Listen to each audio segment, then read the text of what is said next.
जय मसीह की परिवार। मैं आपका स्वागत करता हूं आज सुबह की दूसरे दिन की हमारी उपवास प्रार्थना में। और आज हम परमेश्वर के वचन से देखेंगे, इफिसियों की किताब से हम सीखेंगे कि इफिसियों की किताब क्यों पौलुस प्रेरित ने लिखी और कैसे one of the best books जो मुझे लगती है बाइबल में, मेरी personal one of the favourite books है बुक ऑफ एफिशियंस। और इसीलिए मैंने डिसाइड किया कि हम लोग साथ मिलकर इसको स्टडी करेंगे और हम लोग इंटरप्रिटेशन भी करेंगे, क्योंकि बहुत सारे लोग रिक्वेस्ट कर रहे थे कि अगर हम लोग क्योंकि दूसरे देशों से भी कई लोग हमारे साथ जुड़ रहे हैं, तो वो रिक्वेस्ट कर रहे थे कि अगर हम साथ मिलकर इसको कर सकें, so there will be interpretation as well. हम लोग चलते हैं अब और इफिसियों की पुस्तक हम लोग देखेंगे, पर इससे पहले हम लोग एक प्रार्थना करते हैं। और आइए हम सब जहाँ कहीं आप हैं अपने साथ एक मन के होकर पूरे दिल से ये जानते हुए कि हम लोग जो भी प्रभु में साथ मिलकर ये उपवास कर रहे हैं, परमेश्वर का वचन कहता है he is a rewarder to those who diligently seek him. So आइए हम लोग प्रार्थना करते हैं। खुदावंद, हम प्रभु यीशु मसीह के नाम में पिता आपके पास आते हैं। Father, we come before you in the name of Jesus, आपके अनुग्रह के सिंहासन के पास हम आते हैं, before your throne of grace, ये जानते हुए पिता knowing this, कि बिना आपके अनुग्रह के हम कुछ नहीं कर सकते। that without your grace we can do nothing. आपका अनुग्रह हमें सशक्त करता है, Your grace empowers us. आपका अनुग्रह हमें सिखाता है, Your grace teaches us. आपका अनुग्रह हमें एक पवित्र जीवन जीने की सामर्थ्य देता है। Your grace gives us the power to live a holy life. खुदावंद, मैं प्रार्थना करता हूँ जितने लोग आज हमारे साथ लाइव में जुड़े हैं, Lord, I pray for everyone who has joined us on the live today. हर किसी का एक एनकाउंटर तेरे जीवित वचन के साथ हो। Let each one of them have an encounter with your living word. प्रभु, कोई भी सेम ना रहे। Lord, let no one remain the same. प्रभु, जो ये उपवास प्रार्थना जो हम कर रहे हैं, This fasting prayer that we're doing, Lord. और प्रभु जो वचन आपने हमें दिया है कि ये साल ग्रेट ग्रेस और ग्रेट पावर का साल है, And the word that you have given to us, this is the year of great grace and great power. प्रभु ये मेरी प्रार्थना है कि हर एक व्यक्ति जो हमारे साथ जुड़ा है लाइव में हृदय से, वो महान अनुग्रह और वो महान सामर्थ्य उनके जीवन में कार्य करे। Lord, this is my prayer that everyone that is united with us in this prayer, in this fasting, let them experience great power and great grace in their life. इस वक्त मैं चाहता हूँ आप सारे लोग अपनी आंखों को बंद करो I want all of you to close your eyes right now और ये इमेजिन करो कि आप उस अनुग्रह के सिंहासन के सामने हो। and imagine you're before that grace, the throne of grace. Bible अब हमारे लिए कहती है, क्योंकि लहू हमारे लिए, मसीह यीशु का लहू बह चुका है, सो हमारे लिए वो रास्ता अब खुला है। हम जब चाहें हियाव के साथ, पूरी बोल्डनेस के साथ परमेश्वर के सिंहासन के पास जा सकते हैं। The Bible tells us that the blood has been shed for us so we can walk boldly before the throne of grace. सो अभी परमेश्वर से बोलो, प्रभु अनुग्रह रिलीज कर, So ask the Lord to release that grace upon your life. प्रभु अनुग्रह release कर, Ask for that grace to be released. कि प्रभु ये मेरे इस साल की जो मेरी वॉक है खुदावन, ये अभी तक की मेरी बेस्ट वॉक हो आपके साथ। That Lord, this year's walk with you should be the greatest walk that I've had with you so far. प्रभु मैं इस रिश्ते को हल्का ना जानूं, कैजुअल ना जानूं, Lord, I would not take this relationship casually with you.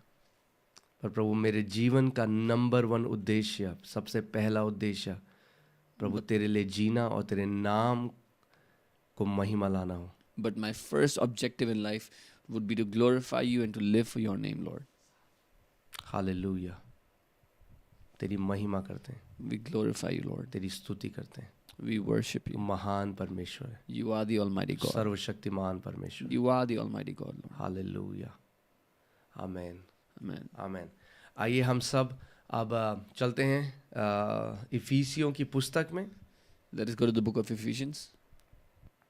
और सबसे पहले मैं आपको बता दूं, ये जो इफिसियों की जो पुस्तक है, ये पौलुस ने एक जो शहर था एशिया माइनर में, इफिसस, जो वहाँ पे कलीसिया है, वहाँ के लिए लिखी, जो आज के समय में टर्की है।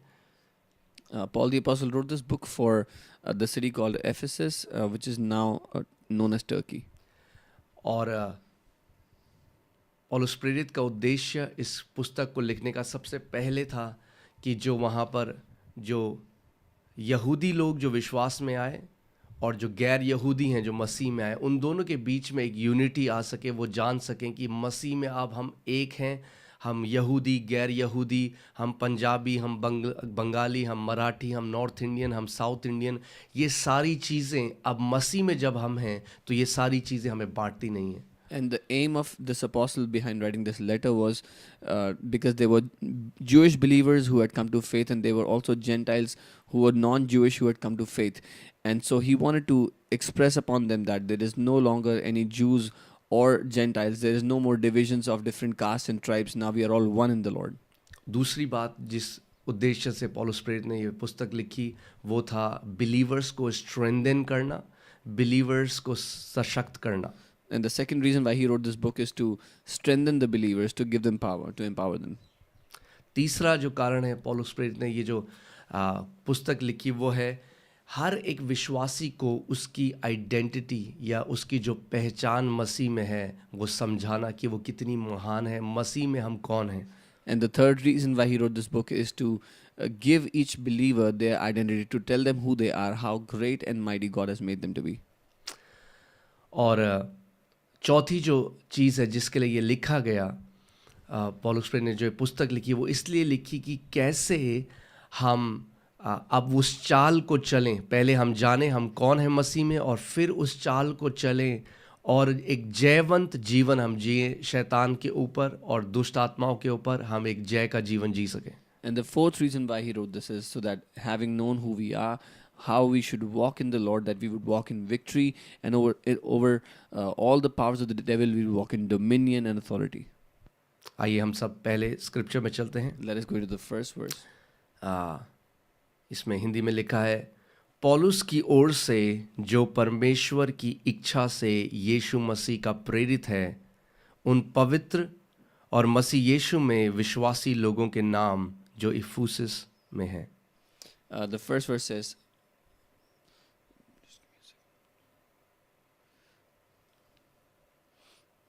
all right, the first verse says, Paul, an apostle of Jesus Christ by the will of God, to the saints who are in Ephesus and faithful in Christ Jesus.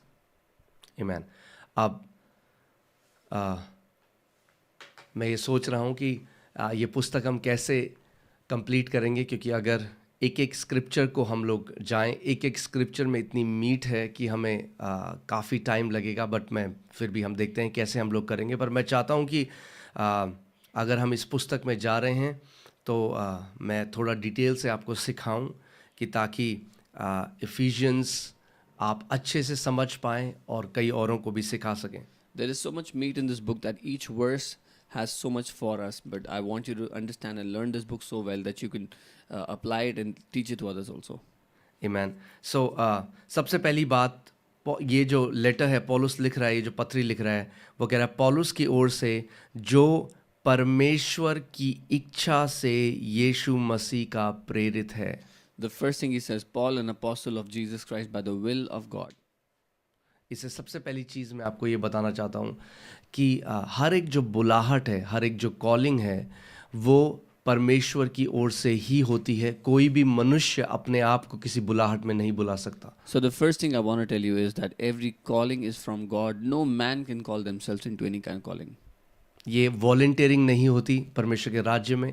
जो 5-fold ऑफिस हैं, परमेश्वर ही लोगों को चुनता है और उसमें रखता है। This is not volunteering, and God only picks people and keeps them in different offices. So पहले केवल इस लाइन पे हम लोग अभी रुकते हैं, Paul, an apostle of Jesus Christ by the will of God. So we'll stop on this line. Paulus जो एक प्रेरित है यीशु मसीह का परमेश्वर की इच्छा के अनुसार। So अभी पहले हम ये सीखते हैं कि एक ये अपोस्टल का मतलब क्या होता है, अपोस्टल्स कौन होते हैं, और क्यों पौलुस अपने आप को, क्यों वो लेटर ऐसे स्टार्ट करता है ये बताते हुए कि वो कौन है मसीह में।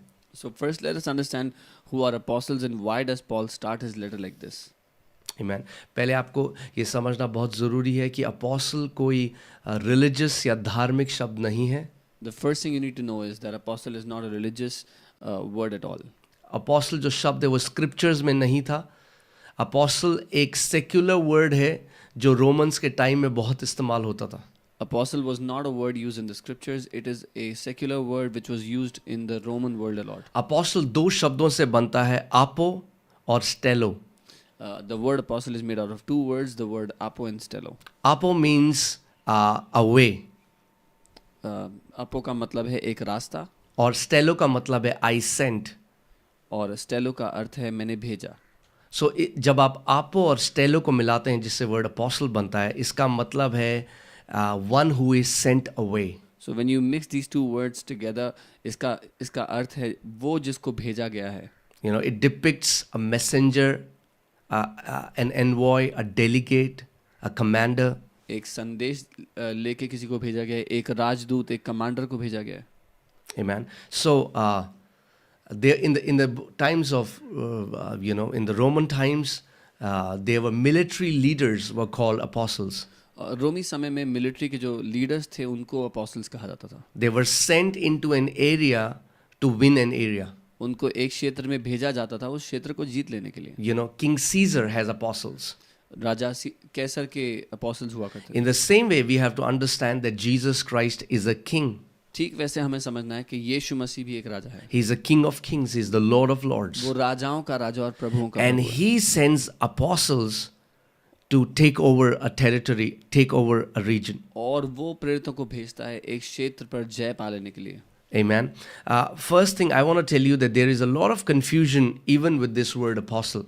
और पहले मैं बताना चाहता हूँ बहुत ही confusion है apostle शब्द को लेकर. There are so many teachings which says that this office has been done away with. It does not exist anymore. ऐसी कई शिक्षाएं हैं कि ये जो ऑफिस है अब ये बंद हो चुका है, अब इसमें और नहीं होता कोई. And we don't have any scripture that backs these claims. हमारे पास कोई भी वचन नहीं है जो इन झूठी बातों को सहायता देता है.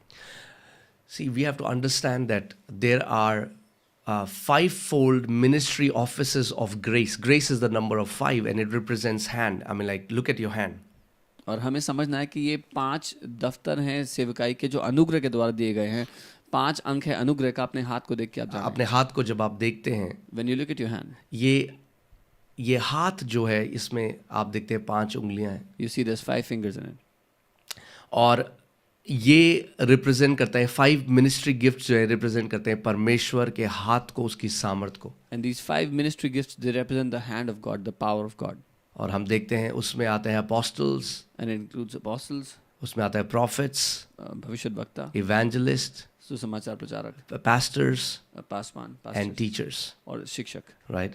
So अगर जो लोग आज कहते हैं कि apostles नहीं है आज के समय में, अगर apostles नहीं हैं और मैं उनकी बात के साथ एग्री करता हूँ, तो फिर बाकी कोई भी ऑफिस नहीं है, फिर पास्टर भी नहीं है, फिर किसी कलीसिया में आप किसी को पास्टर भी नहीं कह सकते. क्योंकि आज ऐसा नहीं है कि परमेश्वर के हाथ में केवल 1 उंगली है या 2 उंगलियां हैं और बाकी उसकी उंगलियां कट गई हैं. नहीं, उसका हाथ वैसा ही है जैसे उसका हाथ था. So if people say that there are no apostles anymore, then if I have to agree with them, I have to say that there are no pastors anymore. Then you cannot call anybody anything else in the church, because God's hand doesn't have one finger. He has his whole hand. Amen. So आइए हम लोग चलते हैं Ephesians chapter 4. हम लोग मैं आपको कुछ दिखाना चाहता हूँ. मैं थोड़ा जंप कर रहा हूँ आपको एक सिखाने के लिए, वर्स बाय वर्स, क्योंकि हम सीख रहे हैं, तो आप सीखें इस बात को. Let us look at Ephesians chapter और 4. Ephesians 4, इफिसियों 4 और उसकी 8वीं आयत को मैं पढ़ता हूँ. And verse 8. यहाँ पे लिखा है, वह ऊंचे पर चढ़ा और बंदियों को बांध ले गया और मनुष्यों को दान दिए. It says, therefore he says, when he ascended on high, he led captivity captive and gave gifts to men. यानी जब यीशु मसीह मरने के बाद वो असेंड हुआ, वो उठाया गया, तो उसने मनुष्यों को गिफ्ट दिए. बाइबल कहती है वो गिफ्ट दिए, और वो गिफ्ट क्या है आगे हम देखेंगे. So when Jesus died and he rose up and he was ascended, he gave gifts to men, and we'll see what those gifts are. और हम 11वीं आयत को देखते हैं. Look at the 11th verse. इसमें लिखा है, और उसने कुछ को प्रेरित नियुक्त करके, और कुछ को भविष्यद्वक्ता नियुक्त करके, और कुछ को सुसमाचार सुनाने वाले नियुक्त करके, और कुछ को रखवाले और उपदेशक नियुक्त करके दे दिया. And he himself gave some to be apostles, some prophets, some evangelists, and some pastors and teachers, and for the equipping of the saints for the work of the ministry. जिससे पवित्र लोग सिद्ध हो जाएं For the equipping of the saints for the work of the ministry. और सेवा का काम किया जाए और मसीह की देह उन्नति पाए. For the edifying of the body of Christ.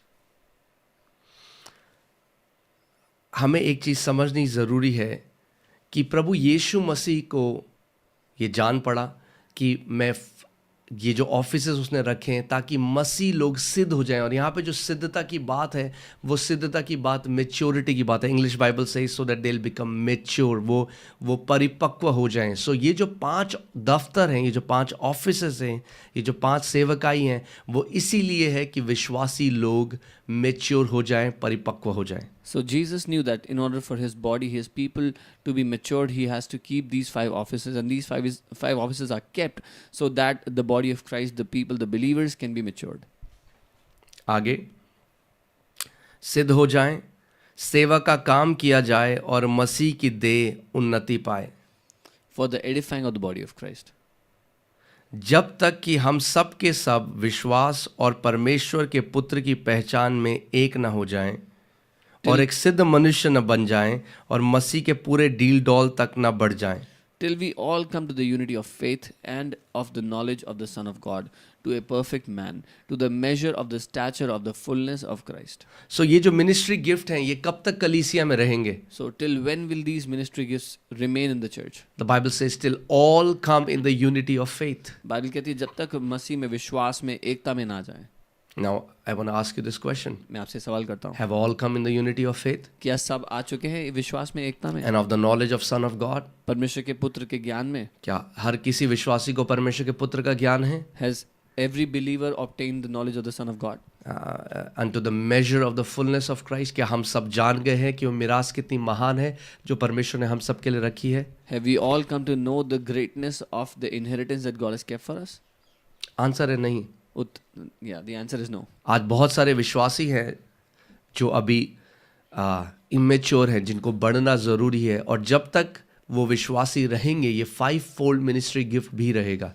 There are many believers today that are immature, and as long as those believers exist, these 5-fold gifts will exist. Amen. आपको समझना ज़रूरी है जो ये सारी टीचिंग है, ये एंटी क्राइस्ट शिक्षाएं हैं जो कलीसिया के अंदर आ गई, और जो शैतान इसीलिए इन ऑफिसेस को अटैक करता है क्योंकि वो जानता है कि अगर ये ऑफिसेस रहेंगे तो जो परमेश्वर ने जिन कामों के लिए ऑफिसेस रखे हैं वो काम भी होंगे, लोग परिपक्व होंगे, सेवा का काम किया जाएगा, लोग परिपूर्णता में बढ़ेंगे मसीह की. All these teachings are anti-Christ teachings because the devil knows if these offices remain, the people will mature, they will grow, the work of the ministry will grow. Amen. इसीलिए वो कहते हैं कि आज, और एक और चीज़ आपको समझना है, ये सारी एक कॉलिंग है परमेश्वर की तरफ से. And one more thing you have to understand is all these are callings from the Lord. अगर कोई किसी को एक प्रेरित की तरह बुलाए, एक अपोस्टल की तरह बुलाए, इसका मतलब ये नहीं कि वो किसी पास्टर से ज़्यादा बड़ा है या ज़्यादा महान है. If someone's called as an apostle does not mean that they are greater than a pastor. ये आपस में कोई लड़ाई नहीं है इन ऑफिसेज में, ऊंच और नीच नहीं है. There is no fight between different offices, who is greater, who is smaller. जैसे आपका हाथ है, हर एक उंगली का अलग फंक्शन है, ये 5 जो ऑफिसेज हैं इनका अलग अलग फंक्शन है. Just as in your hand, each finger has a purpose or function, these different offices have different functions in the body of Christ. Amen. So आज कई लोग बोलते हैं कि जो प्रेरित थे वो केवल 12 थे और जब वो मर गए तो उसके बाद ये जो ऑफिस है, ये दफ्तर जो है, ये बंद हो चुका है. Some people say that there were only 12 apostles and when they died, this office ceased. ये बिल्कुल अनस्क्रिप्चुरल बात है. This is totally unscriptural. क्योंकि बहुत सारे अपोस्टल्स के नाम बाइबल में लिखे गए हैं जो 12 अपोस्टल्स नहीं थे. Because there are many names of apostles in the Bible who were not among the 12 apostles. ये शब्द अपोस्टलोस जो मैंने आपको अभी बताया 87 टाइम्स इस्तेमाल हुआ है न्यू टेस्टामेंट में. The word apostle has been used 87 times in the New Testament. इसीलिए ये कन्फ्यूजन है. मैं इस कन्फ्यूजन को दूर कर दूं, वापस हम लोग बुक में आएंगे. मैं आपको एक डिटेल स्टडी देना चाहता था. इसलिए there are 4 classes of apostles. 4 श्रेणियां हैं apostles की. और इसीलिए जब आप इसको समझेंगे बाइबल के हिसाब से, जो फर्स्ट क्लास है, जो टॉप अपोस्टल है, वो है यीशु मसीह. The first and the highest is Jesus Christ himself. इब्रानी 3:1 को हम देखेंगे. We'll look at Hebrews 3 मैं इब्रानी and 1. इब्रानियों की पत्री 3 उसका 1. इसमें लिखा है, इसीलिए हे पवित्र भाइयों, तुम जो स्वर्गीय बुलाहट में भागी हो, उस प्रेरित और महायाजक यीशु मसीह को यहाँ पर प्रेरित या अपोस्टल कहा गया, उस प्रेरित और महायाजक यीशु पर जिससे हम अंगीकार करते हैं ध्यान करो. Therefore, holy brethren, partakers of the heavenly calling, consider the apostle and high priest of our confession, Christ Jesus. Amen. So आपको समझना पड़ेगा, जो 5 दफ्तर हैं उनके हेड पे यीशु मसीह खड़ा होता है. So you have to understand that at the head of all these 5 offices is Jesus Christ himself. Amen. The Bible calls Jesus an apostle Bible यीशु को एक प्रेरित कहती है because he was a sent one from the Father. क्योंकि वो पिता की ओर से भेजा गया था. यीशु मसीह ने कहा मुझे भेजा गया. That's what an apostle means. The word apostolos is just a messenger, a sent one. Jesus said, I am a sent one. Apostolos का अर्थ है जो भेजा गया. Amen. So सबसे पहला जो फर्स्ट ट्रेनिंग है एक अपोस्टल की, वो है Jesus Christ. That's the top first class. The highest category is Jesus Christ himself, जो पहला है. जो सेकंड क्लास है अपोस्टल्स की, वो है apostles of the Lamb. The second class of apostles is मेमने के प्रेरित. And Jesus chose 12 apostles. और यीशु ने 12 apostles को चुना. And ये बात सही है कि उस जगह में कोई और नहीं आ सकता. And this is true that no one else can come in that place. Amen. Revelation 21:14 में हम देखते हैं, इसमें लिखा है, and the wall of the city had 12 foundations, and in them the names of the 12 apostles of the Lamb. So जो दूसरी है, इन apostles को कहा जाता है apostles of the Lamb. प्रकाशित वाक्य 21:14 यहाँ लिखा है, नगर की शहरपनाह की 12 नींवें थी और उन पर मेमने के 12 प्रेरित के 12 नाम लिखे थे. So this is the category of apostles of the Lamb and their names are written. There are only 12 apostles of the Lamb. मेमने के केवल 12 ही प्रेरित हैं. No one except the 12 will ever stand in this office. उन 12 को छोड़ कोई भी कभी इस दफ्तर में खड़ा नहीं हो पाएगा. Amen. That is the second category. ये दूसरी श्रेणी है. अगर हम प्रेरितों के कार्य 1 उसका 20वीं अध्याय में आयत में देखें 20 से 22. If you look at Acts 1:20-22, it says, for it is written in the book of Psalms, let his dwelling place be desolate and let no one live in it, let another take his office. यहाँ पे Judas Iscariot की बात हो रही है, जो मर गया था, जिसने आत्महत्या करी, उसका जो ऑफिस था अपोस्टलिक ऑफिस, अब यहाँ पर चेले बोल रहे हैं let another take his office. यहाँ लिखा है, भजन संहिता में लिखा है, उसका घर उजड़ जाए और उनमें कोई ना बसे और उसका पद कोई दूसरा ले ले. This is talking about Judas Iscariot and his place was given to someone else. अब 22वीं आयत में आप देखिए, 22वीं आयत में लिखा है कि कौन वो व्यक्ति हो सकता था, क्योंकि कई लोग बोलते हैं वो पौलुस है, मगर वो पौलुस, देखिए यहाँ पे लिखा है, beginning from the baptism of John to that day when he was taken up from us, one of these must become a witness with us of his resurrection. वो व्यक्ति अपोस्टल ऑफ द लैम के office में बैठता है जो एक गवाह था यीशु मसीह के पुनरुत्थानित होने का. और 21वें आयत में लिखा है, इसलिए जितने दिन तक प्रभु यीशु हमारे साथ आता जाता रहा, अर्थात यूहन्ना के बपतिस्मा से लेकर हमारे पास से उठाए जाने तक, जो बराबर हमारे साथ था. So all the people that were with him from his starting to the resurrection. So in other words, the apostles of the Lamb had to be men who were with Jesus during his earthly ministry. दूसरे शब्दों में प्रेरित जो मेमने के प्रेरित थे, वो लोग थे जो यीशु की सेवकाई के समय में उसके साथ थे and had witnessed his resurrection. और उसका पुनरुत्थान के साक्षी थे. थर्ड, इसमें पौलुस क्वालिफाई नहीं कर सकता क्योंकि पौलुस earthly ministry में यीशु मसीह के साथ नहीं था. He was not eyewitness to the ministry of Jesus. Paul could not qualify for this because he was not an eyewitness. वो यीशु मसीह के साथ नहीं था सेवकाई में.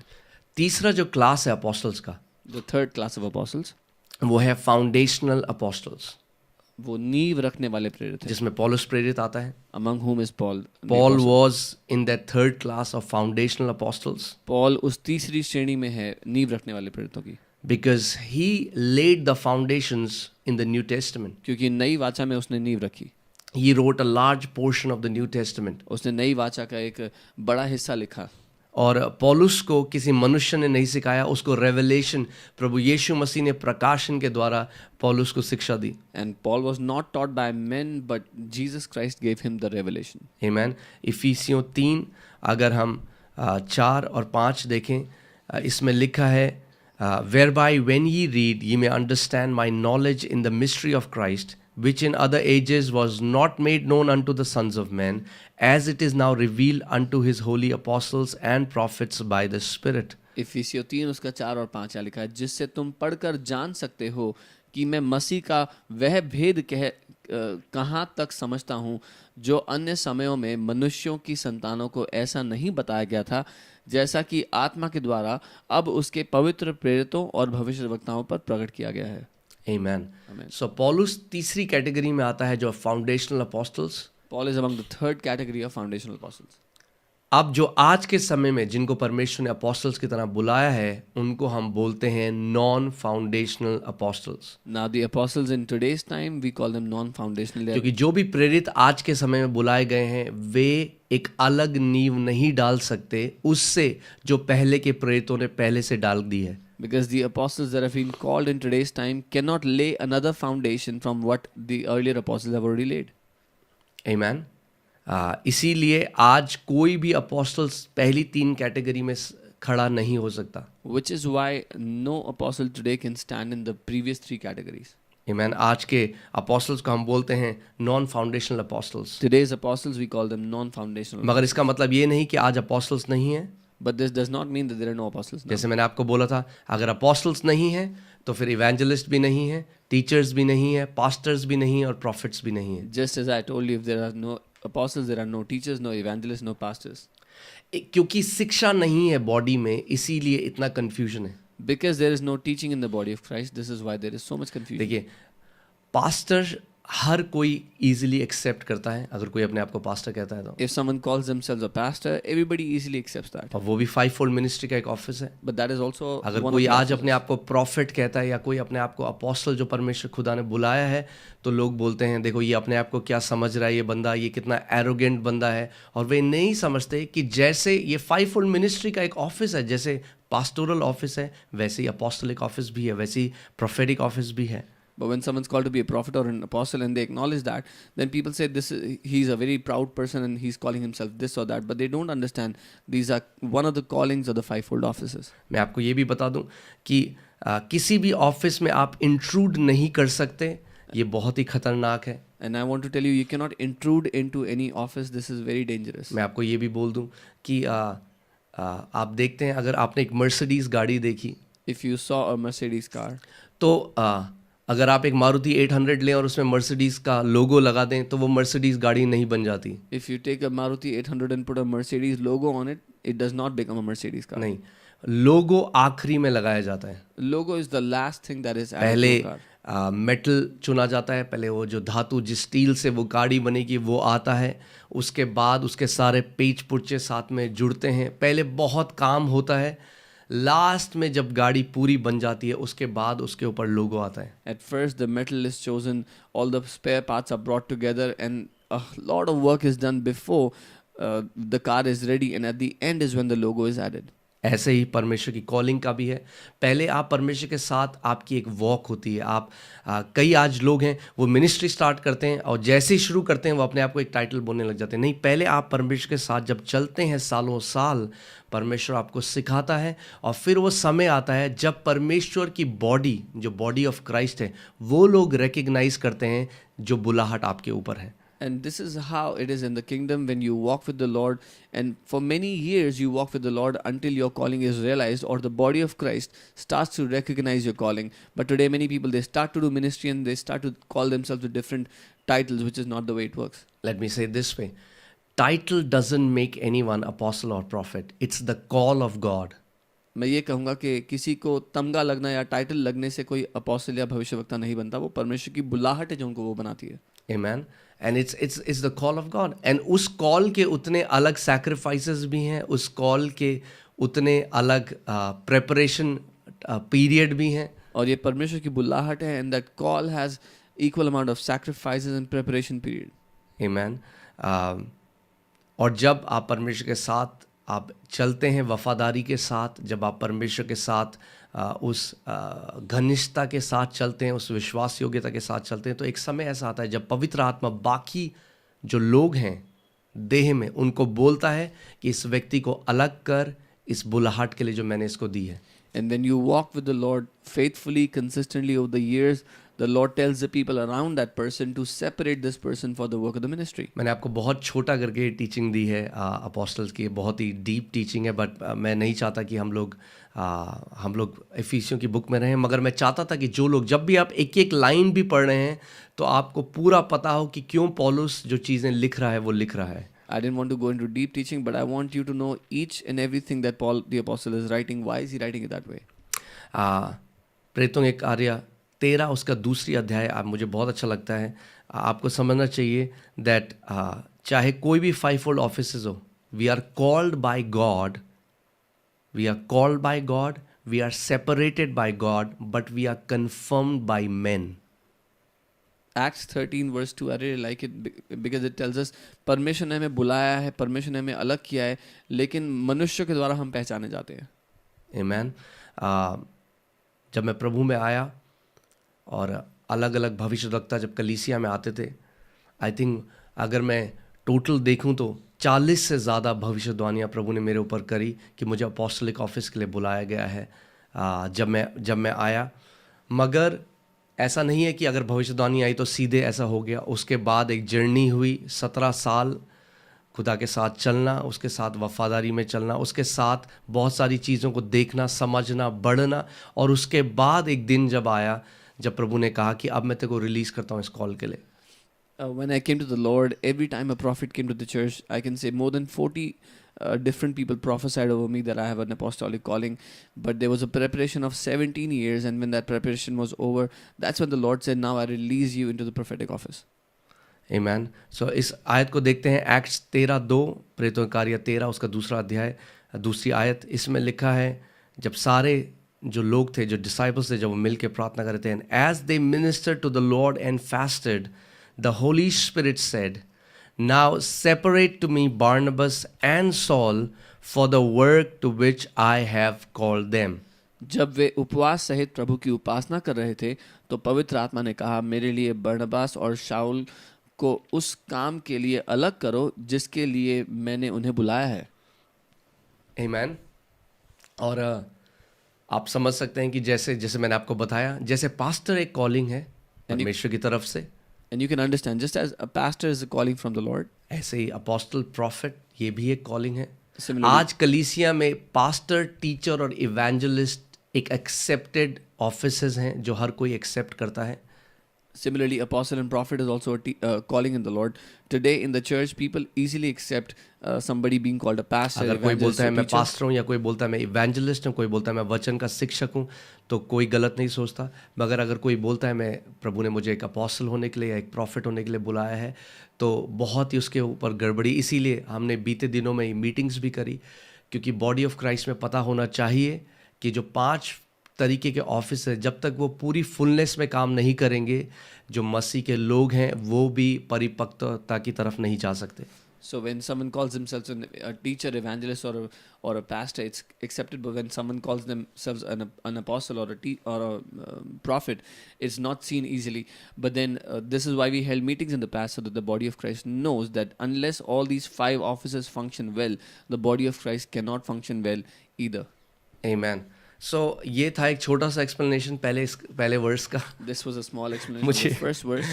मुझे नहीं पता अगर ऐसे करके हम लोग जाएंगे तो शायद पूरा साल लग जाए बुक ऑफ एफिशिएंस को कवर करने में।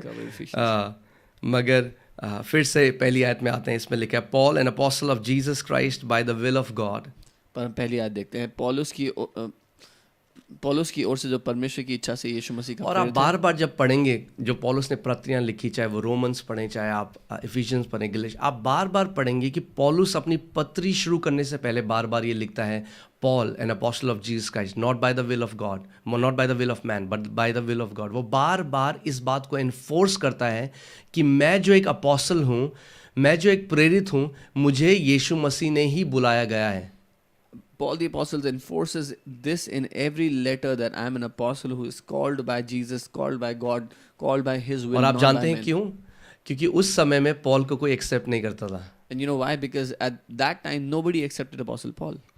क्योंकि जो 12 प्रेरित थे, जो 12 अपोस्टल थे जिनको यीशु मसीह ने बुलाया, उसने उनको सबके सामने अपनी फ्लैश में, अपनी देह में जब वो था, तब उसने दुनिया के सामने इनको बुलाया। तो हर किसी ने देखा, अच्छा यीशु मसीह ने इन 12 को बुलाया है। Because when Jesus was in the flesh, He called these 12 apostles in front of everybody, so everybody recognized that. मगर पौलुस दर्शन के द्वारा, पौलुस को उसने रेवलेशंस के द्वारा बुलाया। पौलुस को जब बुलाया गया तो पौलुस को यीशु मसीह फ्लैश में नहीं था, यीशु मसीह पुनरुत्थानित होकर स्वर्ग जा चुका था। But when He called Apostle Paul, Jesus was not in the flesh, He was resurrected and taken into heaven, but He called him through revelation.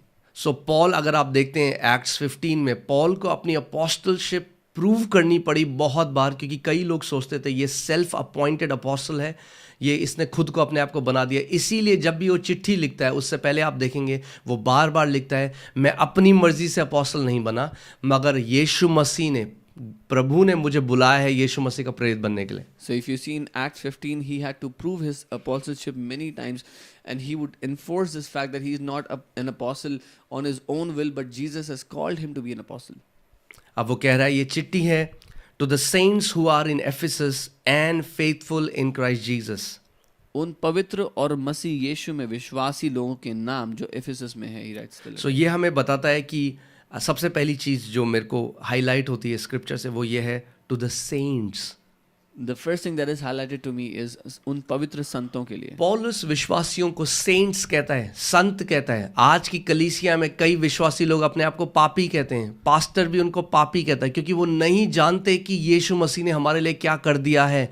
अगर आप उसके लहू से धुले हुए हो, अगर आप अलग किए गए हो, तो आप मसीह के संत हो। आज बाइबल ये कह रही है आपके लिए। Paul calls the believers of the church saints. There are many people who call themselves sinners today. There are many pastors that call people sinners. But this is what Apostle Paul says. If you have been called, if Jesus has washed you with his blood, you are a saint, you are holy. To the saints who are in Ephesus. उन पवित्र संतों के लिए जो Ephesus में है. क्या होगा अगर आप अपने आप को एक पवित्र संत की तरह देखने लगे? What will happen if you start to see yourself as Sant a वो holy नहीं saint? जो मर गए और स्वर्ग चले गए, वो उन लोगों के लिए बोल रहा है जो अभी जीवित हैं। क्योंकि कैथलिज्म में आप देखते हैं, जो मर जाता है सेंट, उसको, जो मर जाता है कोई व्यक्ति, उसको सेंट बना देते हैं। मगर वो जो जीवित विश्वासी हैं एफिसस में, उनके लिए लेटर लिख रहा है, और उनको पौलुस कहता है कि तुम क्या हो, to the saints who are in Ephesus. Not those saints who have died and gone to heaven. In Catholicism, when someone dies, they make him a saint. But to those who are alive, believers in the church, Paul calls them saint. आज मैं आपको एक बात बोलना चाहता हूँ। I want to say something. जैसे today. आप अपने आप को देखते हो, उसको बदल दो। Change the way you see yourself. आप एक पापी नहीं, You're not a sinner. आप एक बेचारे नहीं, आप एक विक्टिम नहीं हो। You're not a victim. आप परमेश्वर के बिलवेड, उसके प्यार करे गए बेटे और बेटी हो। You are a beloved son, a beloved daughter of God. आपको अलग किया गया है, You have been उसके separated. लहू से आपको धोया गया है। You have been washed by His blood. और आप जानते हैं कि भले ही पौलुस ने ये चिट्ठी लिखी, मगर बाइबल हमें बताती है all letter is inspired by God. परमेश्वर, पवित्र आत्मा ने पौलुस के द्वारा ये लेटर लिखवाया। तो ये पवित्र आत्मा है जो एफिसस के लोगों को जब बात कर रहा है, पौलुस तो उनको लिख रहा है to the saints who are in Ephesus. And even though Paul wrote this letter, the Holy Spirit inspired him, और वो एफिसस के लोगों से कहता है कि पवित्र संतों जो एफिसस में है। Amen. So start calling yourself, I am a saint in Christ Jesus. तो अपने आप को ऐसे ही बुलाना शुरू करें, मैं मसीह यीशु में मैं संत हूँ। पापी नहीं हूँ, I'm not a sinner. मैं पापी नहीं हूँ, I'm not a sinner. मैं एक संत हूँ, I am a saint. मैं एक पवित्र संत हूँ। I am a जब holy आप अपने saint. आप को ऐसा देखने लगेंगे कि मैं एक पवित्र संत हूँ, मैं आपको बता रहा हूँ बहुत मुश्किल होगा आपके लिए वापस उस पाप की आदत में जाना। When you see yourself as a holy saint, I'm telling you, it will be very difficult for you to go back into a sinful habit. Amen. ठीक है। सो वो कह रहा है जो एफिसस में संत हैं और फेथफुल इन क्राइस्ट जीसस। अब वो बता रहा है केवल एफिसस ही नहीं। सो ये पुस्तक केवल एफिशियंस के लिए नहीं है, मगर सारे उन लोगों के लिए है जो विश्वास योग्य हैं मसीह यीशु में पूरी दुनिया में। So in English it says, अंग्रेजी में ऐसा लिखा कि उन पवित्र संतों और उन सारे विश्वासियों के लिए, जो विश्वास योग्य लोग हैं उनके लिए, सिर्फ एफिसस ही नहीं, सब जगह पर। Amen. और उसके बाद तीसरी आयत में वो कहता है grace to you and peace from God our Father and the Lord Jesus Christ. हमारे पिता परमेश्वर और प्रभु यीशु मसीह की ओर से तुम्हें अनुग्रह और शांति मिलती रहे। Amen. It's so beautiful कि जब पौलुस जो संत लोग हैं, जो विश्वासी हैं इफिशियंस में जब उनसे बात कर रहा है, पहली चीज़ वो उनको क्या बोलता है कि तुम्हें परमेश्वर से क्या मिले? अनुग्रह मिले और शांति मिले। The first thing that Paul tells these saints in Ephesus is that you would obtain grace and peace from God. क्योंकि इसकी हमें ज़रूरत है। Because we need it. बिना अनुग्रह के हम कुछ भी नहीं कर सकते। We cannot do anything without grace. और ये एक ऐसा ग्रेस, अनुग्रह एक ऐसी चीज़ नहीं है जो एक बार हमारे साथ हुआ। मैं चाहता हूँ आप इस बात को सोचें कि आप एक बीच में हैं, आप समुद्र के किनारे, और आप देखते हैं क्या होता है, लहरें आती हैं और आपको भिगो देती हैं, फिर लहरें जाती हैं, फिर और बड़ी लहर आती है, फिर और बड़ी लहर आती है। ऐसे ही आप सोचिए कि हम परमेश्वर के उस सदा जो अनुग्रह जो कभी ख़त्म नहीं होगा हमारे पास, एक वेव जब आई उसके बाद दूसरी बड़ी वेव, उसके बाद दूसरी बड़ी वेव, और हम अपने जीवन भर ग्रेस अपॉन ग्रेस, परमेश्वर का अनुग्रह और अनुग्रह हम लोग क्या करेंगे, हम लोग उसको एक्सपीरियंस करते रहेंगे। And the grace of God is not something you encountered once upon a time. It is as if you're standing on the beach and the waves of the sea are hitting you again and again. This is how the grace of God will keep on hitting you again and again in your life. आप इस बात को बोलें, आप बोलें मैं प्रभु यीशु मसीह के अनुग्रह के अधीन में हूँ। Say, I am under the grace of Lord Jesus Christ. मैं परमेश्वर प्रभु यीशु मसीह के अनुग्रह के अधीन हूँ। I am under the grace of the Lord Jesus Christ. मैं आपको बता रहा हूँ, जितना ज़्यादा आप अनुग्रह को पुकारेंगे उतना ज़्यादा सामर्थ आपके पास होगी पाप को ना कहने के लिए।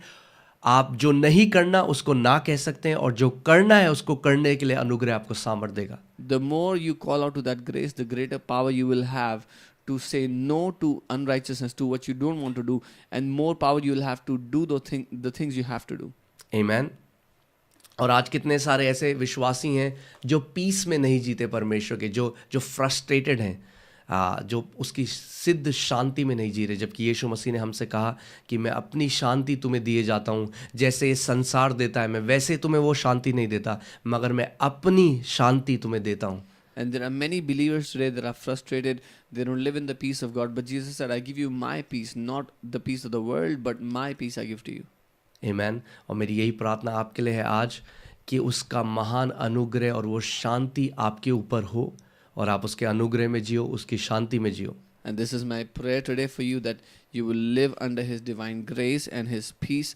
It would be abundant in your life. आज हमने 3 वर्सेस देखे हैं। We have seen 3 verses today. कल होपफुली हम थोड़ा और ज़्यादा कर पाएंगे, क्योंकि हमें 21 दिन के अंदर ये पुस्तक ख़त्म भी करनी है। We'll look at more hopefully from tomorrow onwards. We have to finish this book in 21 days. Amen. But मैं आपको थोड़ा एक प्रैक्टिकल इंस्ट्रक्शन ये दे रहा हूँ कि जब आप उपवास में ज़्यादा से ज़्यादा अन्य भाषा में प्रार्थना करें। But I'll give you a practical instruction. Pray as much as you can in कई लोग जो नौकरियां कर रहे हैं वो कह रहे हैं हम तो नौकरी कर रहे हैं, हम क्या करें? So stay in the spirit of prayer. परमेश्वर जानता है, वो अनुग्रहकारी है।